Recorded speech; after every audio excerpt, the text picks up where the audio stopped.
Welcome back to my channel. आज हम RB का जो CHSL मेंस का लाइव टेस्ट है उसको सॉल्व करने वाले हैं। बेसिकली इसमें मैथ और रीजनिंग में सॉल्व करने वाला हूँ। सेक्शन फर्स्ट को सॉल्व करने वाले हैं, तो चलिए स्टार्ट करते हैं। देख, और ये यूनिक वे में सॉल्व करेंगे, काफ़ी मज़ा आने वाला है। तो चलिए स्टार्ट करते हैं। इसको मैं हिंदी में कर लेते हैं, हिंदी में करना बेटर रहेगा। I am ready to begin. Okay, but एक प्रॉब्लम ये है कि ये साइड में नहीं होगा क्या? ये साइड में कैसे होगा? चलिए फुल स्क्रीन पे क्या है? अरे नहीं बाबा, नहीं हो पाएगा ये। चलिए इसे सॉल्व करते हैं। पहला ही क्वेश्चन दे रखा है, जिसमें दे रखा है ए डी और सी, ए बी सी की माध्यिकाएं हैं जो बी पे समकोण है। ठीक है, बी पे समकोण है, ए बी सी बी पे समकोण है। सी ए डी माध्यिका है, ठीक है, ए डी माध्यिका है और सी ई माध्यिका है। ठीक है, सी की वैल्यू कितनी दे रखी है? ये दे रखा है। ए सी की वैल्यू दे रखी है 12 है। अब देखना, इसमें पूछा क्या है? ए डी की लंबाई। देखो एक चीज़ बताता हूँ, ये क्योंकि मीडियन है तो जब इसको मिलाओगे तो एक और मीडियन बनेगा जो इसका जस्ट आधा होगा, यानी ये 6 होगा। तो ये एक फॉर्मूला है, इसका स्क्वायर का सम इन दोनों के स्क्वायर के सम के इक्वल होता है। तो इसका स्क्वायर कितना हो जाएगा? 144 और 36 180। और ये कितना दे रखा है? सी कितना दे रखा है? 81 पंजे 405 बटे 4 प्लस इसको मैं एक्स मान लेता हूँ, एक्स स्क्वायर। 720 में से 405 गया, कितना हो गया? 315। और ये आ जाएगा 4 का 2 आ जाएगा और इसका रूट निकालना है। अब देखो यहाँ पे 9 है, 9 है तो इसका मतलब बाहर 3 आएगा, तो ये 9 नहीं होगा, 5 नहीं होगा, यही आंसर है। ये मतलब पूरा कैलकुलेशन नहीं करना है, ऐसे करना है। बढ़ते हैं नेक्स्ट क्वेश्चन की ओर। इसमें बोल रखा है अमित एक यात्रा 14 घंटे में पूरी करता है यदि वह पहले आधा भाग 27 किलोमीटर की गति से करता है और दूसरा आधा 36 किलोमीटर की गति से करता है, तो यात्रा की कुल दूरी। डायरेक्ट फार्मूला लगाते हैं, 27 इंटू 36, और 27 और 36 कितना हो गया? 63। और टोटल टाइम कितना लग रहा है? 14 घंटे। 7 से काटा 2 बार में, 7 से काटा 9 बार में, 7 से काटा 4 बार में, ये आ जाएगा 216। और ये हाफ होगा तो फुल कितना हो जाएगा? 432। पढ़ते हैं नेक्स्ट। इसमें दे रखा है एक शहर में 42% पुरुष विवाहित हैं और 54% महिलाएं विवाहित हैं। ठीक है, मैरिड है बेसिकली। यह मानते हुए कि कोई भी व्यक्ति एक से अधिक बार विवाहित नहीं है, तो जनसंख्या कितने प्रतिशत विवाहित है ये बताना है। अब देखो 42% मेल, डायरेक्टली मैं नहीं करूँगा बट समझाने के लिए, ये किसके बराबर होंगे? 54% वुमेन के। जब इसको काटोगे, किससे? 6 से काटोगे तो ये कितनी बारी में? 9 बारी में जाएगा और ये 7 बारी में जाएगा। इसको मैं मान लेता हूँ 900, ये 700 आया। इसमें से 42% पुरुष विवाहित हैं, ये मेल है 42%। 360 और 18 378, तो ये भी होंगे 378। ये तो निकालना नहीं है। टोटल कितना हो गया? 740 और 16 756। टोटल कितने के रिस्पेक्ट में? 9 7 16 16 100 इंटू 100, ये सॉल्व करना है। अब देखो 16 पंजे 80, मतलब नहीं, 16 चौको 64, बचा 11, 116, 16 सत्ते 112। मैं ये देखूंगा, 2 अंक देखूंगा, आंसर मार्क करूंगा, पूरा सॉल्व नहीं करूंगा। पढ़ते हैं नेक्स्ट। इसमें दे रखा है यदि किसी वृत्त की जीवा की लंबाई 7√3 सेंटीमीटर है जो जीवा के एक छोर पर खींची गई स्पर्श रेखा के साथ 60 डिग्री का कोण बनाती है, तो वृत्त की त्रिज्या ज्ञात कीजिए। किसी जीवा की लंबाई 7√3 है जो जीवा के एक छोर पर खींची गई स्पर्श रेखा, एक सर्कल हो गया, ये जीवा हो गया, इसके एक छोर पर खींची गई, अच्छा ये एक स्पर्श रेखा है, तो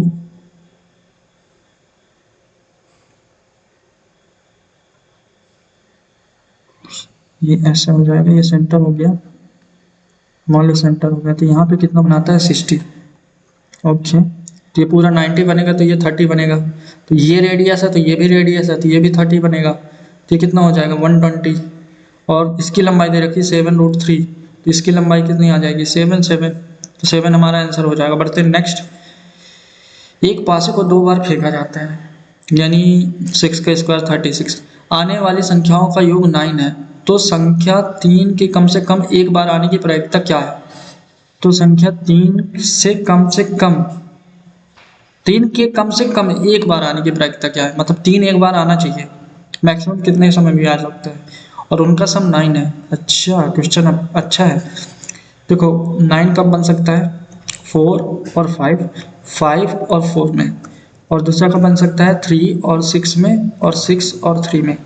बाकी कोई पॉसिबिलिटीज़ नहीं है, और इसने बोल रखा है कम से कम 3 एक बार आए, तो टोटल पॉसिबिलिटीज़ कितना हो गया? 4 आई थिंक इसके हिसाब से, और ये 2 पॉसिबिलिटी होंगी, तो 1/2 आ जाएगा।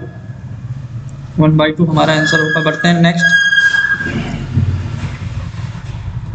इसमें दे रखा है 13 लोग एक साथ एक होटल में लंच करने गए, उनमें से 12 का खर्च, जो 12 लोग थे उनके खर्च था 350 सबका था। 13वें व्यक्ति का खर्च 13 लोगों के औसत से 120 अधिक है, तो 13वें व्यक्ति का खर्च क्या है? देखो इसको लॉजिकली समझना। जो 13वां व्यक्ति है ना 120 रुपये अधिक खर्च करता है, इसका मतलब वो 120 रुपये को 12 लोग में डिवाइड करोगे तो कितना आ जाएगा? 10। तो एवरेज कितना आ जाएगा? 350 प्लस 10, ये कितना आ गया? 360। अब इसमें पूछा क्या है? 13वें व्यक्ति का खर्च क्या है, और इसने बोल रखा है 13वें व्यक्ति का खर्च 13 लोगों के औसत से 120 अधिक है, तो इसमें 120 ऐड कर दोगे तो कितना आ जाएगा?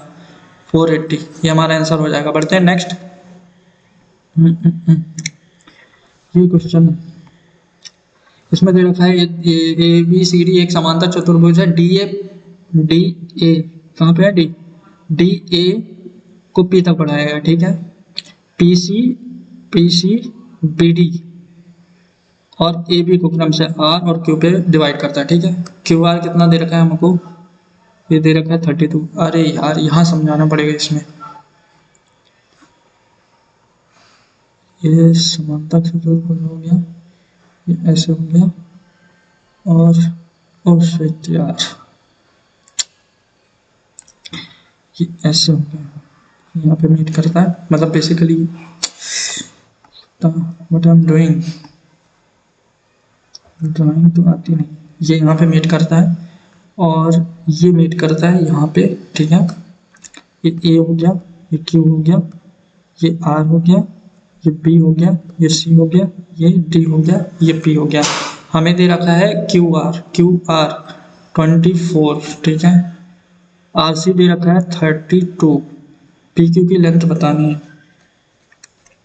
पी क्यू की लेंथ बतानी है। अच्छा चलो शिट, अब हम करते हैं इसको कैसे। देखो समझना बात को, ये पहला है तो यहाँ पे जो एंगल बनेगा ये थीटा है, तो ये एंगल यहाँ पे भी थीटा बनेगा, ठीक है। अब चूंकि ये पैरेलल है तो ये जो एंगल बनेगा वो इस एंगल के इक्वल होगा, ठीक है। तो अब बात समझना, ठीक है। मैं क्या कर रहा हूं, ये वाले ट्रायंगल पे और ये वाले ट्रायंगल पे सिमिलरिटी लगा रहा हूँ, ठीक है। देखो थीटा के सामने क्या है 24 और इस थीटा के सामने क्या है 32,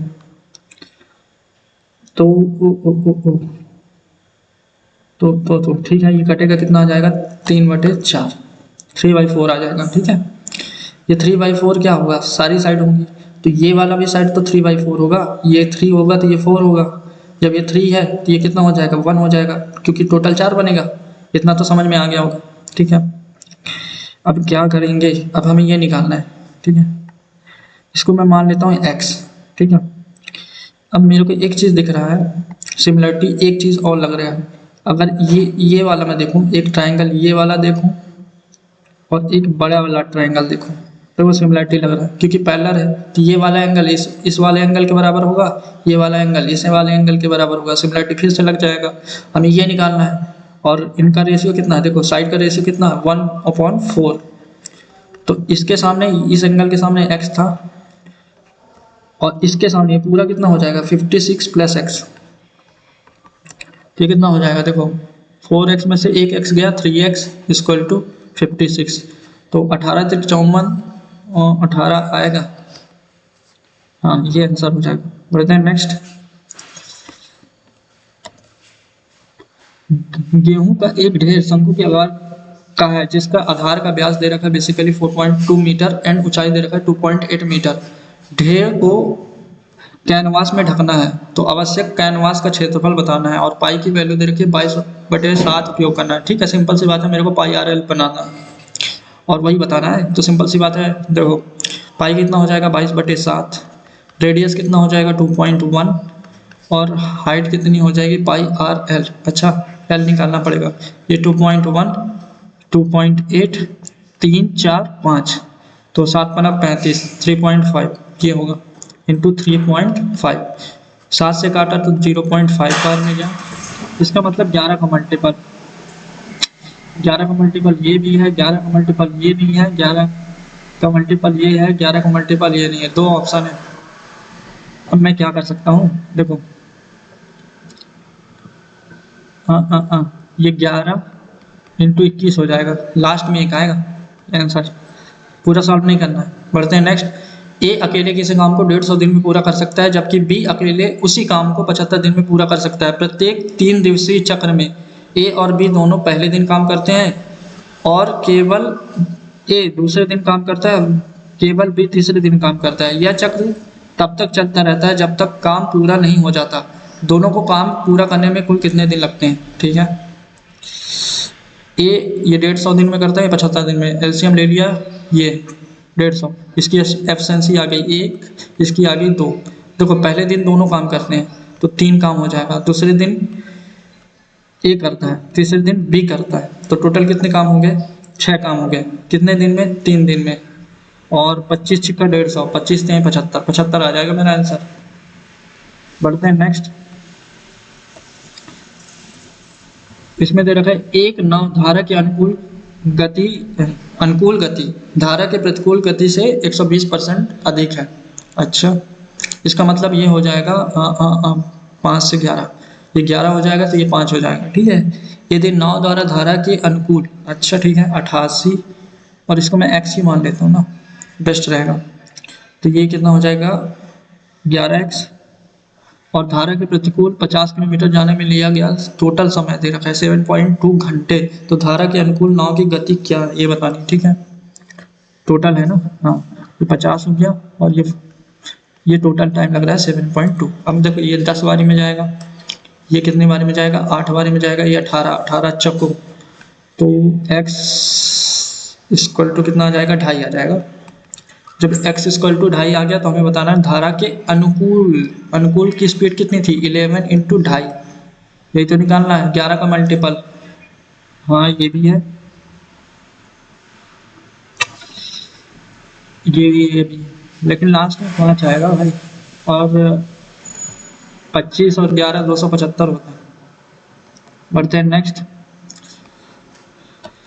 इसमें दे रखा है एक लंबवृत्तीय ठोस बेलन का आधार का व्यास 14 सेंटीमीटर है एंड हाइट दे रखा है 35 सेंटीमीटर है। इसे पिघलाकर घनाभ बनाया जाता है ताकि इसकी भुजाओं का अनुपात इतने में दे रखा है। ठीक है, घनाभ का कुल पृष्ठीय क्षेत्रफल क्या है ये बताना है। अब देखो क्या कर सकते हो, पिघलाकर बनाया जाता है। रेडियस 7 होगा तो 154 हो जाएगा, हाइट कितना हो जाएगा 35 इक्वल टू 5 दूनी 10 एक्स क्यूब। अब ये सॉल्व करना है, 5 से काटा 7 बार में, 5 से काटा 2 बार में, 2 से काटा 77 बार में, तो इसका कितना हो जाएगा 490 और 49 529 का रूट क्यूब। अच्छा क्यूब दे रखा है, ये x की वैल्यू आ जाएगी। टोटल सरफेस एरिया 5 दूनी 10, 5 15 और 2 17, 17 दूनी 34, तो 34 रूट ऑफ क्यूब ऑफ 539 का होल स्क्वायर। यही तो आंसर है, यही आंसर है। कहाँ पे 34 तक के ही मार्क कर सकता था, पूरा सॉल्व भी नहीं करना था, यहाँ से भी कर सकता था। पढ़ते हैं नेक्स्ट। इसमें दे रखा है एक द्रव P पानी से 5/2 गुना भारी है, पानी दूसरे द्रव Q से 7/4 भारी है। 21 लीटर द्रव में Q में कितने लीटर P मिलाया जाना चाहिए ताकि मिश्रण का भार पानी के भार के बराबर हो जाए? अच्छा ठीक है, पी जो है पानी से 5/2 ये है। दूसरे में बोल रखा है पानी जो है वाटर जो है क्यू से 7/4 क्यू, ठीक है, इतना है। 21 लीटर द्रव क्यू में, ठीक है। अगर मैं यहाँ से क्यू निकालता हूँ तो ये हो जाएगा 4/7 वाटर। 21 लीटर क्यू में, अच्छा, पी मिलाया जाना चाहिए ताकि मिश्रण का भार पानी के भार के बराबर हो जाए, ठीक है। ठीक है, वेट तो इक्वल करना है, ठीक है, सिंपल सी बात है। देखो 21 लीटर मिश्रण लिए क्यू क्यू में, और उसमें मान लो पानी x लीटर मिला दिए, ठीक है। तब क्या हो रहा है, तब P कितना होगा, देखो 5/2 और इसका x लीटर में मान लिया, ठीक है, क्योंकि x मिला है तो यहाँ पे भी P, क्योंकि ये Q प्लस P बनेगा तब ना ये Q प्लस P बनेगा, तब इक्वल होगा इनका वेट प्लस। अब मेरे को क्या करना है, ये वाटर क्यू का कितना था 4/7, और यहाँ से मैं क्या कर रहा हूँ, क्यू का कितना ले रहा हूँ 21 लीटर, तो 21 लीटर ये ले लिया, तो ये कितना हो जाएगा 7×21, ये 12 में से 21 में से 12 गया 9, और इसको उधर लेके जाऊँगा तो 3/2x, ये कितना हो जाएगा 3 दूनी 6, x = 6 आ जाएगा। देखो मैंने कुछ नहीं किया, यहाँ पे सिर्फ रखा है, उसने बोल रखा है कि क्यू में कितने लीटर पी मिलाया जाए ताकि इनका वेट इक्वल हो जाए। तो पहले तो हमने 21 लीटर ले लिया था क्यू, फिर उसमें x लीटर मिला लिया, फिर जो ये फंक्शन आया था इसमें कहाँ गया वो क्यू वाला, इसमें वो इसकी वैल्यू पुट कर दिए, क्योंकि 21 लीटर था, उसका वेट तो सेम ही था। बढ़ते हैं नेक्स्ट। अरे यार ये क्या हो गया, नो भाई, सबमिट कर रहा था क्या मैं।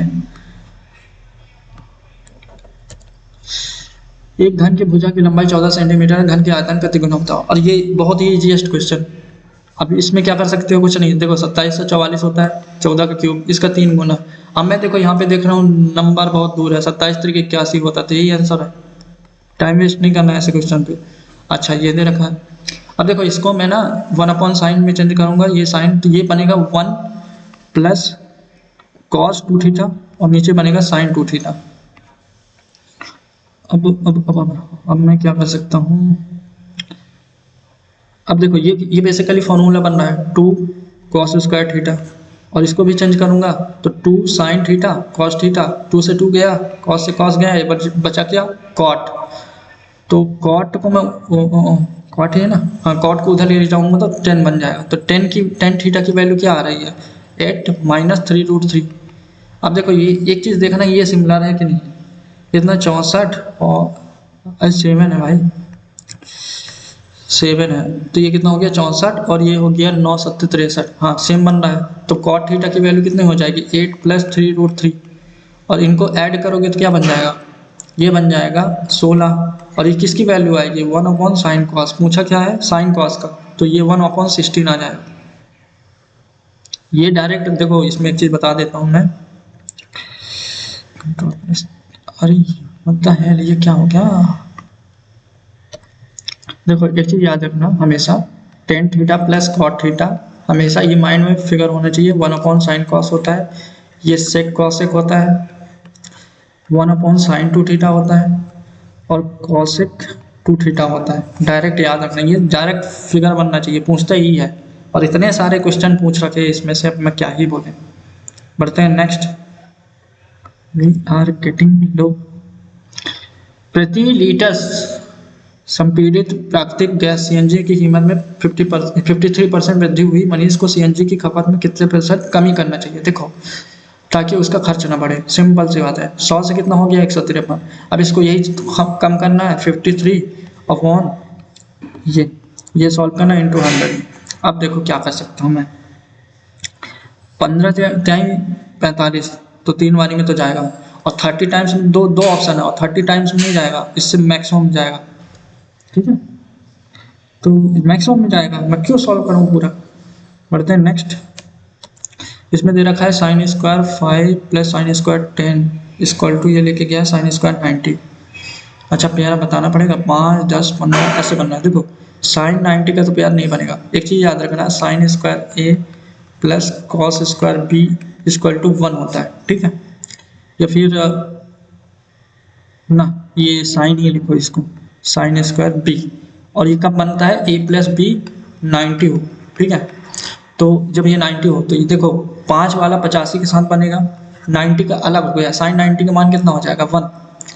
और इसमें कितने 45 का टर्म नहीं बनेगा, एक चीज़ और है 45 का टर्म नहीं बनेगा, तो साइन स्क्वायर में है, साइन 45 की वैल्यू होती है 1/√2 उसका स्क्वायर, तो 1/2 प्लस 1 ये आ गया। अब देखो ये कितने पेयर बनेंगे, 85 में से 5 गया 80, और गैप कितने कितने का है 5 का गैप है, तो ये 16 बनेंगे, 16 टर्म बनेंगे। तो 16 टर्म से कितने एक मिलेंगे, 8 मिलेंगे, क्योंकि दो मिलके एक बना रहे हैं, तो ये 8 हो जाएगा। 9 सही 1/2, 9 सही 1/2 कौन सा ऑप्शन है, ये वाला। अरे भाई क्लिक हो जा। बढ़ते नेक्स्ट, एक स्कूल में छात्रों की संख्या का 5/12 हिस्सा लड़कियां हैं, अच्छा टोटल अगर 12 है तो 5 गर्ल है, तो बॉयज़ कितने हो जाएंगे 7, ठीक है, बाकी लड़के हैं, ठीक है। लड़कों की संख्या का एक चौथाई हिस्सा 10 वर्ष से कम है, एक चौथाई, अच्छा लड़कों का ना, एक चौथाई 10 ईयर से बिलो है, इसको मैं ऐसे लिख लेता हूँ, ठीक है। लड़कियों की संख्या का 3/5 हिस्सा 10 वर्ष से कम है, ठीक है, लड़की का 3/5 जो 10 से कम है, ठीक है। अब 10 वर्ष या उससे अधिक आयु के छात्रों की संख्या 348 है, तो स्कूल में लड़कों की संख्या बतानी है। अब देखना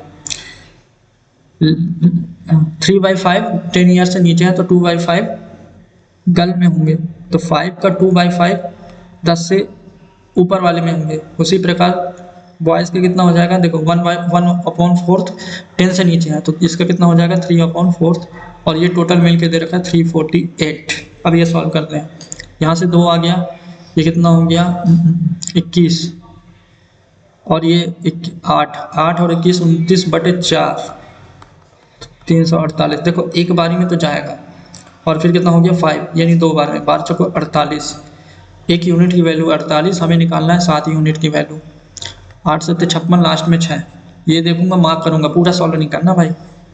बढ़ते हैं नेक्स्ट, इसमें बताना है, अच्छा क्या बताना है, आरोही क्रम में असेंडिंग ऑर्डर में बताना। देखो इसको मैं ऐसे लिख सकता हूँ 3/7 3/5 5/11 7/13। अब मैं एक ऐसे देखूंगा मल्टीप्लाई करके, 15 21, तो ये बड़ा हो गया, 33 25 ये बड़ा हो गया, 39 और ये 35 ये बड़ा हो गया, 3/5 ये तो बड़ा आएगा, 2 ऑप्शन में। अब मैं चेक, देखो ये भी सेम है, अब मैं ये चेक नहीं करूंगा, मैं ये चेक करूंगा कि इन दोनों में से कौन सा बड़ा है, इसमें से, और किस में से पूछा, इसमें से। देखो 13×5 और 77, तो ये बड़ा है, तो ये बड़ा वाला आंसर आएगा, यहाँ पे है, ठीक है। पूरा सॉल्व नहीं करना भाई। अब ये दे रखा है 10⁻6 माइनस सेक स्क्वायर सेक की power 6 plus 3 sec square 10 square theta, ठीक है। और थीटा जो है ये दे रखा है, ये दे रखा है। देखो ये फॉर्मूला बन रहा है, और ये डायरेक्टली फॉर्मूला बन रहा है किसका, देखो यहाँ पे ना वो सेक 10 स्क्वायर माइनस सेक स्क्वायर का -1 आके ये बन गया। अगर ये -1 माइनस होता ना तो ये डायरेक्ट फॉर्मूला, और माइनस ही है वो, ये बनेगा 10 स्क्वायर माइनस सेक स्क्वायर का फॉर्मूला का क्यूब। इसकी वैल्यू कितनी होती है, -1 का क्यूब कितना हो जाएगा -1। और ये देखो 10⁻6, एक चीज़ याद रखना, सॉरी 10 नहीं लिखा है, साइन की पावर 6 और कॉस की पावर 6, ये क्या होता है 1 - 3 साइन स्क्वायर कॉस स्क्वायर। मैं इसमें लिखता भी नहीं, इसमें डायरेक्ट देखो ये इससे ये कट जाता, बचेगा 1, तो इसका -1 आंसर आ जाएगा। कुछ नहीं करना था, बस डायरेक्टली ये फॉर्मूला बेस्ड था, सॉल्व भी नहीं करना था। पढ़ते हैं नेक्स्ट, इसमें बोल रहा है 11 की पावर 3 है, 14 की पावर 3 है, 15 की पावर 3 है, 16 की पावर 3 है। 13 से विभाजित किया जाए, और 13 से डिवाइड करोगे तो -2 का क्यूब -8, और ये -1 का क्यूब है ना, नहीं +1 होगा तो 1 आ जाएगा, और ये कितना हो जाएगा, इसका क्यूब 8 और ये 3 27, ये इससे कट गया 28 ना, हाँ 28, तो 13 दूनी 26, 2 रिमाइंडर बचने चाहिए। बढ़ते हैं नेक्स्ट, इसमें बताना क्या है, स्टैंडर्ड मानक विचलन, स्टैंडर्ड डाइवर्जन, ठीक है। देखो क्या दे रखा है, इसमें पहले मेरे को मीन निकालना पड़ेगा, तीन तीन छः एक सात, 9 8 17 7 24 30 35 39 42, 42/7 कितना आ जाएगा 6। इसका मीन आ गया, ठीक है।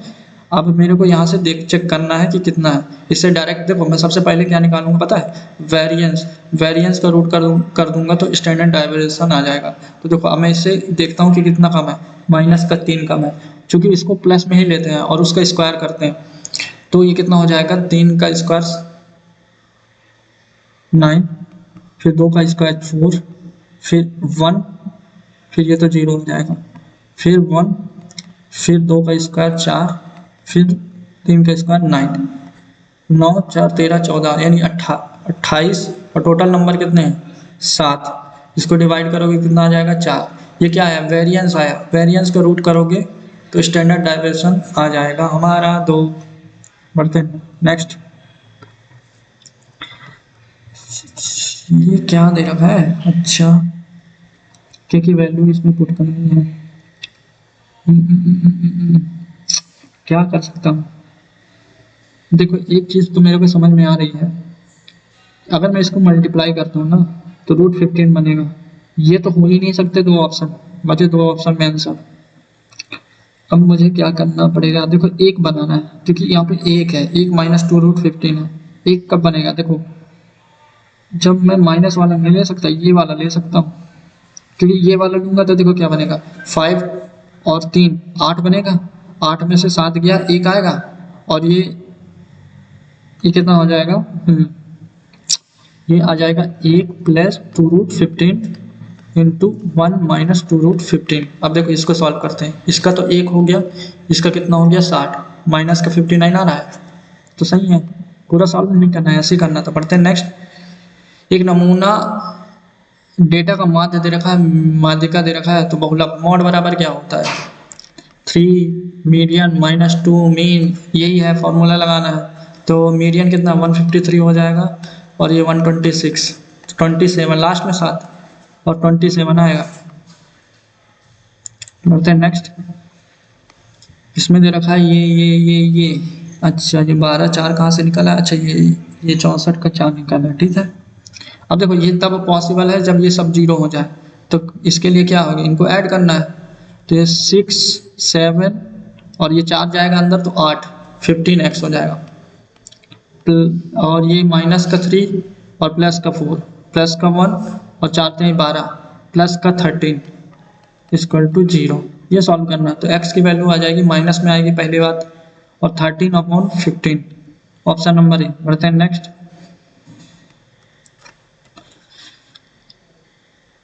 क्या लिखा है, पानसरी ने 900 रुपए में 12 किलो चावल खरीदा, ठीक है। वह कुछ राशि परिवहन पर खर्च करता है और फिर उसे 1749 में भेज देता है।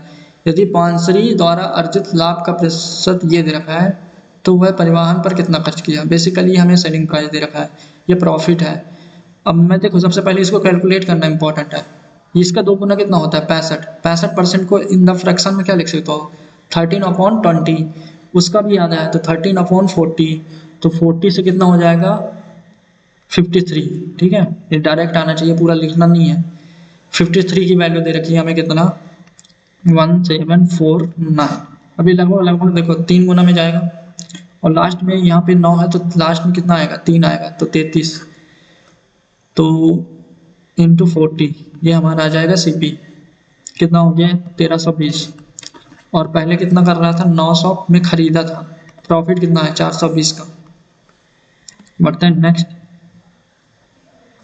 ये दे रखा है 6 वर्षों में साधारण ब्याज की दर पर एक निश्चित दर पर दी जाती है। अच्छा, 6 वर्षों के लिए साधारण ब्याज की एक निश्चित दर पर दी जाती है। यदि इसे उसी समय के लिए 14% अधिक दर पर दिया जाता तो इतना, अरे यार कुछ नहीं दिया है, मतलब 14 छंग 84, 84% की वैल्यू कितनी दे रखी है, 15 12। देखो मैं ये देखूंगा कि एक बारी में तो जाएगा, 2 बारी में जाएगा नहीं, और लगभग लगभग 2 बारी के समथिंग है, तो ये कटा ये कटा ये कटा, 2 बारी के समथिंग में 108 नहीं, मार्क करूंगा। बढ़ते हैं नेक्स्ट। ओके, ये दे रखा है, हमें ये निकालना है। What can we do,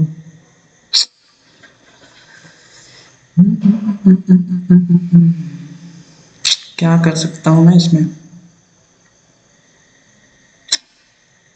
okay, एक लॉजिक दिख रहा है मेरे को। अब मैं बताता हूँ क्या। इसकी पावर एक्स है, इसको मैं क्या लिख सकता हूँ, इसको ये कितनी है, 4, 10 की पावर 4, 10 की पावर 4 लिख दिया। ठीक है,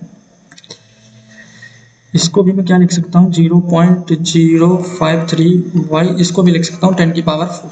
बात समझ में आ गई? अब देखो मेरे को एक चीज दिख रहा है, पता है क्या, और समझ में क्यों आ रहा है मेरे को।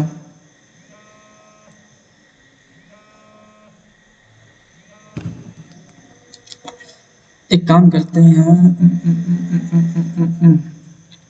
क्या कर सकते हैं पता है, अगर मैं x को इधर ले जाता हूँ तो ये इधर जाएगा, y को इधर लेके जाता हूँ तो ये 4 है ना, और ये y हो जाएगा। ठीक है, ये 4 है। अब मेरे को थोड़ा सा क्लियर हुआ, क्योंकि देखो मेरे को निकालना क्या है पता है, ये माइनस वाला। अगर मैं डिवाइड करूँगा तो ऊपर वाला जो पावर है वो माइनस में जाएगा, तो इसको मैं इससे डिवाइड करता हूँ 5.3, और ये हो जाएगा 0.53, ये हो जाएगा। इसको डिवाइड करूँगा तो 10 की पावर कितना हो जाएगी, ये 4/x माइनस 4/y हो जाएगा। अब देखो ए पॉइंट हटाया तो इसमें से 2 जीरो इधर आ जाएंगे, तो ये इससे कट जाएगा, तो ये बचेगा कितना, 10 का स्क्वायर है, और ये कितना है 10 की पावर 4/x माइनस 4/y, तो ये इससे कटेगा, तो ये कितना आ जाएगा 2/4 इक्वल टू 1/x/1/y, तो 1/2 मेरा आंसर हो जाएगा। ठीक है, यही आंसर होगा। बढ़ते हैं नेक्स्ट, क्या है ये सॉल्व करना है। देखो ऑफ वाला सॉल्व करते हैं, तो चलो 36, 36 में से 16 गया 20, 20 को 5 से डिवाइड किए तो 4 आ गया, 4, 120, यानी ये आ गया 8 ना 18, 18 चौका तो 4 आ जाएगा। भाई साहब अच्छा लेवल था। एक दुकानदार 12 किलो की चीनी खरीदने पर 16% की छूट देता है। चीनी का क्रय मूल्य 52 किलोग्राम है और अंकित मूल्य इतना है। दुकानदार की तौल मशीन खराब है और वह 1 किलो वजन दिखाती है, जबकि वास्तविक वजन 840 ग्राम है। यदि कोई व्यक्ति 48 किलो चीनी खरीदता है तो दुकानदार को कितने प्रतिशत का लाभ होता है। अब बात समझना बहुत कायदे से। ये क्या कर रहा है, 52 रुपए की चीज़ को MRP कर रहा है कितने में, 56 में। काटूंगा 4 से तो 13 से 14 में, और इसी पे क्या कर रहा है, 16% का छूट दे रहा है। इसका मतलब 100 से 84। ठीक है, और दूसरा चीज़ क्या करता है, वजन में 1000 की जगह में 840 देता है। इसका मतलब ये भी तो इसका प्रॉफिट है, ये वेट का रेशियो है, तो प्रॉफिट का रेशियो उल्टा हो जाएगा, तो 84 से 100, बेसिकली ये कट जाएगा, ये कट जाएगा। प्रॉफिट इसका कितना हो रहा है, 1/13। 1/13 क्या होता है, 7.69, याद होना चाहिए, और नहीं है याद तो फिर कर भी सकते हो, ऐसे भी 7 बारी में जाएगा। अब इसको देखते हैं,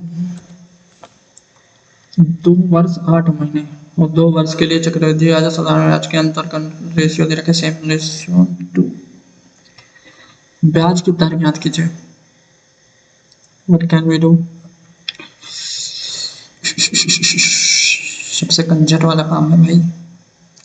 2 वर्ष 8 महीने, मैं क्या कर सकता हूँ, what can we do, option से लेते हैं, ऑप्शन से लेते हैं। देखो 125 का कितना हो जाएगा, 250, 2 साल में SI हो जाएगा, और इसका 7 गुना जो रेशियो दे रखा है, इसका 7 गुना कितना हो जाएगा, 25 सत्ते 175, 1750 बनना चाहिए यार। 125, 125 का 2 साल के लिए लगाऊंगा तो 250, और ये आ जाएगा 156.525 है ना, ये आ जाएगा लगभग 400, और 400 प्लस, अब 12 मंथ के लिए कितना है रेट, 125, 8 मंथ के लिए निकालना पड़ेगा, 3 2 कैलकुलेशन, अगर 40 ही मानता हूँ तो ये 80 हो जाएगा। तो ये कितना हो गया, 480, और 480 इंटू 80, 8 चौको 32, 320 के समथिंग, यानी कितना हो रहा है, 1720, 720 एग्जैक्टली, नहीं नहीं, हाँ ठीक है, ये तो पॉसिबल नहीं है। अब मैं 155, देखो एक चीज़ मैं सोच सकता हूँ, जब ये 720 हो रहा है ना,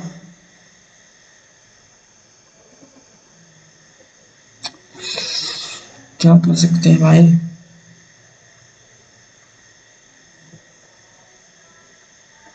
एक सेकेंड, कुछ तो मैं लॉजिकली गलत किया हूँ। देखो 2 यूनिट की वैल्यू 250 हो गई, 1 यूनिट की वैल्यू 125, 25 और 12 7 84, 840 पॉइंट कुछ के समथिंग में जाना चाहिए। ये 720 ही हो रहा है ना, आई थिंक 720 हो रहा है। ये नहीं होगा तो फिर ये आंसर नहीं है। काफ़ी लेंदी क्वेश्चन है। 155, इसको तो मैं चेक ही नहीं करूँगा भाई। 155 सत्ते कितना हो जाएगा, 15 सत्ते 105, मतलब 1100 के समथिंग जाना चाहिए। 155 अगर मैं इसको 300 भी मान लेता हूँ, और 15 15 225 ये मान लेता हूँ, तो 525 हो गया। और 3 साल के लिए अगर 50 मानता हूँ तो 100, ये 100 हो गया। आई थिंक सर क्या हो रहा है, 625 प्लस 525 इंटू 100,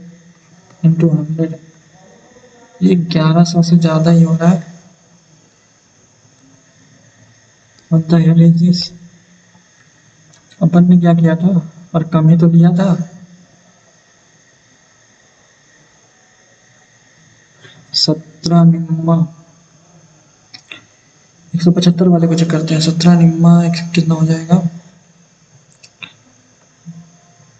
190, मतलब 2000 के समथिंग। नहीं ना ना, 17 निम्मा 135, आई थिंक सो 135, 1350 के समथिंग जाना चाहिए। वैसे मेरे को समझ में आ नहीं रहा है इसको करना क्या है, और मेरे पास टाइम भी नहीं है। मेरे को एक प्रोजेक्ट लग रहा है, देखते हैं। अब मैं इतना ही सॉल्व कराने वाला हूँ बेसिकली मैथ को, क्योंकि मेरे पास टाइम भी नहीं है एक्चुअली, मेरे को कहीं निकलना है। तो सबमिट करते हैं, देखते हैं क्या होता है। यस, कितने गलत हुए हैं। ओके, अभी हो जा भाई, बताएगा कौन से। साला यही गलत हो गया मेरे से, मैं भी